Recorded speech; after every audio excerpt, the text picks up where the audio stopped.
कस्मिंचित् ग्रामे एकः प्राचीनः विशालः च न्यग्रोध वृक्षः आसीत्। किसी गांव में एक प्राचीन विशाल बरगद का पेड़ था। सा पशु पक्षिभ्यः बहुविधेभ्यः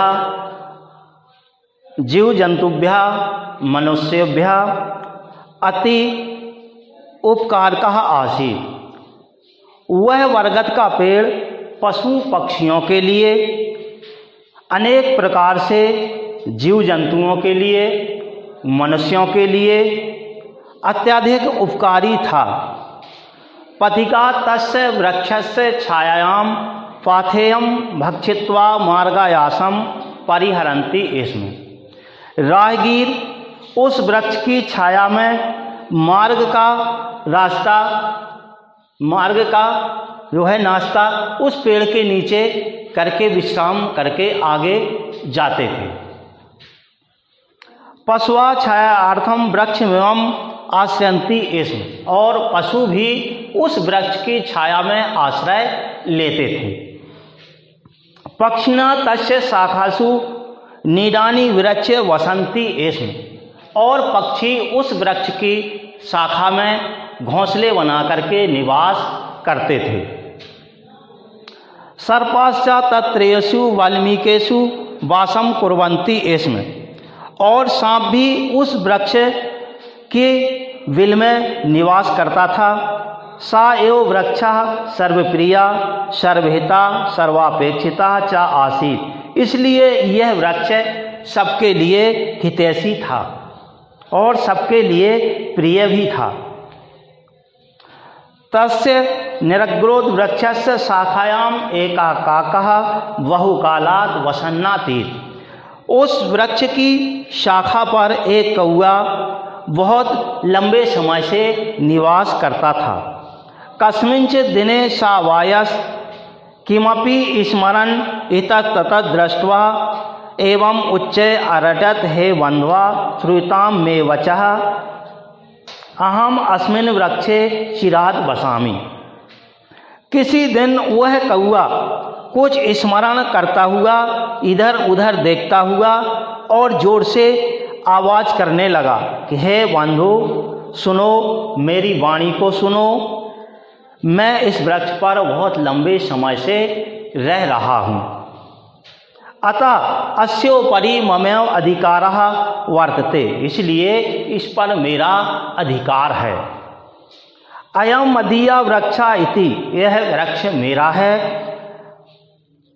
काकस्य ध्वनि क्रमेण अंतरिक्षम आस्पर्शत, और कौए की ध्वनि इस प्रकार आकाश में गूंजने लगी। काकस्य रत्नम श्रुत्वा सर्वे प्राणिना समीपे चरंता वृक्षाग्रे डयमाना वृक्षस्थ कोटेषु निपसंता सर्वे प्राणिना पशुआ पक्षिणा सर्पाश्चा समायाता।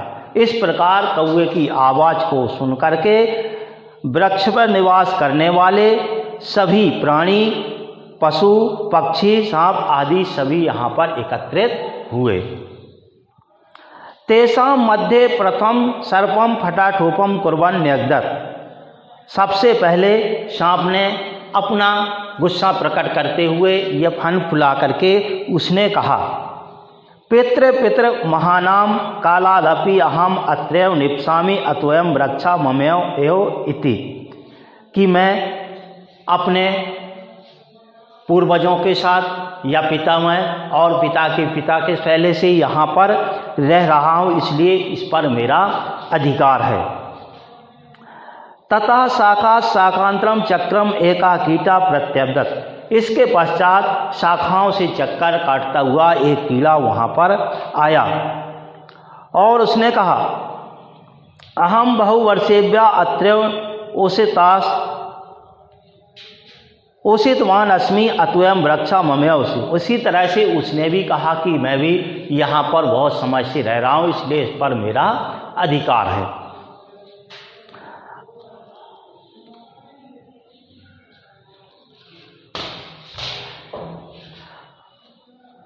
अनंतरम शुका अस्य वृक्षस्य फलानि खादन जन्मता अत्र वर्तते। इसके पश्चात अंत में एक तोता भी वहाँ पर जो पेड़ पर निवास करता था वह उसने कहा मैं भी इसके फल बहुत लंबे समय से खा रहा हूँ, इसलिए इस पर मेरा भी अधिकार है। ना अहम मेवम वृक्षम परित्युक्त इच्छामि, इसलिए मैं इस वृक्ष का परित्याग नहीं कर सकता। मदीया एवं न्यग्रोध वृक्षा इति उच्चय अभवत, कि यह बरगद का पेड़ मेरा है, ऐसा उसने कहा। ततश्च तत्रया अपरिमितः कृमः कीटाश्च अयम तरु मदीयम एव इत्युक्त्वा वृक्षोपरि स्वयं स्वयं अधिकारम घोषयन् विचित्रम कोलाहलम अकुर्वन्। और इस प्रकार अधिक संख्या में कीड़े मकोड़े और जीव जंतु सभी वहाँ आकर के यहाँ इस पेड़ पर अपना अपना अधिकार करने की बात कहने लगे और शोरगुल करने लगे।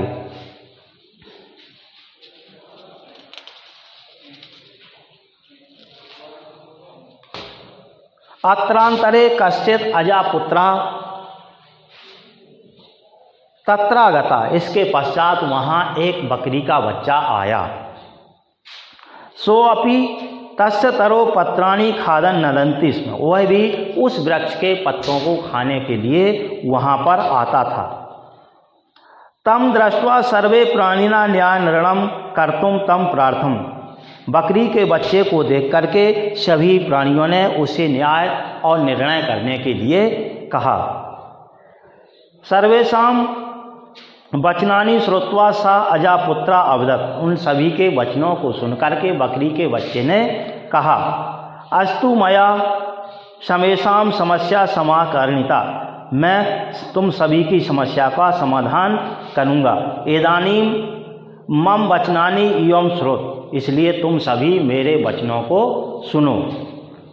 कश्चन शाखा काकेभ्यः शाकांतराणि च कृमि कीटेभ्यः मूलम सर्वेभ्यः अनेन प्रकारेण सर्वेभ्योऽपि वृक्षम विभज्य दापिष्यामि।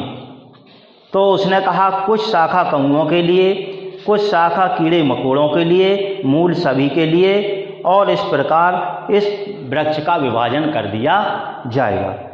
त अस्मिन्नेव ग्रामे कश्चित वृक्ष छेदकः मे मित्रः अस्ति, इसी गांव में मेरा एक वृक्ष छेदक अर्थात लकड़हारा लकड़ी काटने वाला वहाँ पर रहता है।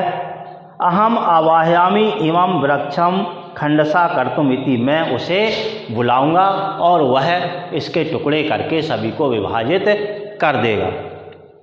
अजस्य निर्णया सर्वे स्वीकृता अतः सर्वे अपि वृक्ष छेदकस्य समीपम गत्वा न्यग्रोध वृक्षम छित्त्वा तस्य भागानां वितरणार्थम प्रार्थयन्ता। बकरे का निर्णय सुन करके सभी उस वृक्ष छेदक अर्थात लकड़हारे के पास गए और उससे वृक्ष को काटने का निर्णय किया और उससे प्रार्थना की। परम सोऽयं काष्ठछेदकः अवदत् पूर्वम अहम वृक्षान् छिन्नामि, किंतु उस लकड़हारे ने कहा कि पहले मैं वृक्षों को काटता था।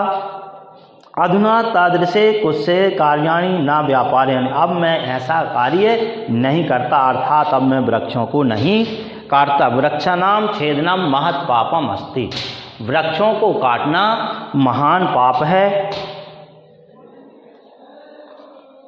अतः न्यग्रोध वृक्षस्य छेदनम अहम न करिष्यामि इति, इसलिए अब मैं इस वृक्ष को नहीं काटूंगा।